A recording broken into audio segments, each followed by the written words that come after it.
Hello guys, welcome to my vlog. Good morning. May buntag sa tanan. Grabe katugdaw dito guys. Dito kami sa P-floor. Oh, ito na yung update sa alaga ko ngayon. Medyo okay na siya. Yung ano lang kasi ang problema na yung daluyan sa dugo sa heart niya. Yun ang problema.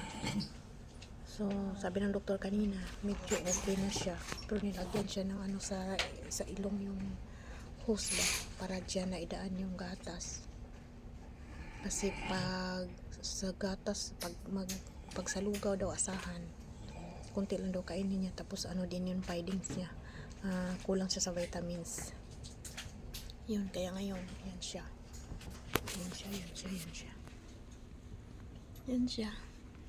Hindi ko lang iayos pagkita kasi yan siya. So may hose na siya sa ilong, medyo okay na. Kung mag-okay siya, makalabas daw kami sa Martes.